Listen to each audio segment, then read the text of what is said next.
യാഥാസ്ഥിക മത നിലപാടുകളും പുരോഗമനവാദ കാഴ്ചപ്പാടുകൾക്ക് എതിരായിട്ടുള്ള ഒരു നിയമവ്യവസ്ഥയാണ് സൗദി അറേബ്യ 2025 പാലിച്ചു പോകുന്നത്.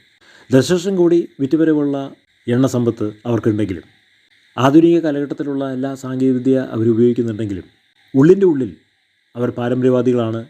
പുരോഗമനവാദ കാഴ്ചപ്പാടിന് നിരക്കാത്ത ഒരുപാട് നിയമങ്ങൾ അവർ പാലിക്കുന്നവരാണ്. ഇപ്പം നമ്മൾ പറയാൻ പോകുന്ന കഥ സൗദി അറേബ്യയിലെ രാജാവ് ഫഹാദ് രാജാവിൻ്റെ മകൾ രാജകുമാരി നിഷാൽ ബിൻ ഫഹാദിൻ്റെ ഒരു കഥയാണ്. അവർ ബാല്യകാലം അനുഭവിക്കുമ്പോൾ തന്നെ ഫഹാദ് രാജാവിൻ്റെ ഒരു പഴയ കൂട്ടുകാരന് വേണ്ടിയിട്ട് വിവാഹ നിശ്ചയം ചെയ്തിരുന്നു. മുസ്ലിം സമുദായത്തിൽ പ്രായമുള്ള ആളുകൾ യുവതികളെ വിവാഹം കഴിക്കുന്ന ഒരു പ്രവണത ഉണ്ട്. അതുകൊണ്ടാണ് 60 വയസ്സുള്ള ആളുകൾ 20 വയസ്സുള്ള പെൺകുട്ടികളെ വിവാഹം കഴിക്കുന്നത്. അത് മറ്റുള്ള സമുദായങ്ങൾക്ക് അത് അരോചകമാണ്.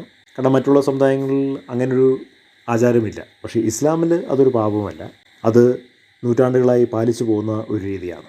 നമ്മുടെ ഈ രാജകുമാരിക്ക് അത് ഇഷ്ടപ്പെട്ടില്ല. അവർ ചെറുപ്പം മുതലേ ലെബനോനിലൊക്കെയാണ് പഠിച്ചത്. അവിടെ അവർ ഒരാളുമായിട്ട് പ്രണയത്തിലായി. അവർ പിന്നെ സൗദി അറേബ്യയിലേക്ക് മടങ്ങി വന്നു. അവിടുന്ന് പോരാൻ പറ്റാത്തൊരവസ്ഥ അവർക്കുണ്ടായി. എങ്ങനെയെങ്കിലും ആ രാജ്യം വിട്ട് പോകാൻ അവർ തീരുമാനിച്ചു. ഒരു കത്തെഴുതി വെച്ചു.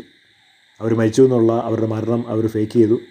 അത് കഴിഞ്ഞ ശേഷം അവരവരുടെ കാമുകൻ്റെ അടുത്തേക്ക് പോകാൻ വേണ്ടിയിട്ട് ആൺവേഷം കിട്ടി എയർപോർട്ടിലേക്ക് ചെന്നു.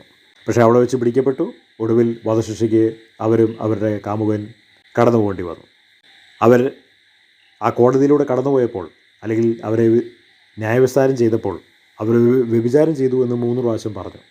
അപ്പോൾ അവർ മരണം കൈവരിക്കുക. അവർക്കറിയാം ഇനി അവർ അവിടുന്ന് രക്ഷപ്പെടാൻ കഴിയില്ല എന്നുള്ളതുകൊണ്ട് അവർ അവരുടെ കുറ്റം ഏറ്റുപറയുകയായിരുന്നു. അപ്പോൾ എന്തൊരു അധപ്പതിച്ച ഒരു നിയമമാണ്. ഒന്ന് പ്രണയിക്കാൻ പോലും സ്വാതന്ത്ര്യമില്ലാത്ത ഒരു നിയമം, കിരാതമായ ഒരു നിയമമാണ്. ഈ കാലഘട്ടത്തിലും അതുപോലുള്ള നിയമങ്ങളുള്ളത് ഞെട്ടിക്കുന്നതാണ്.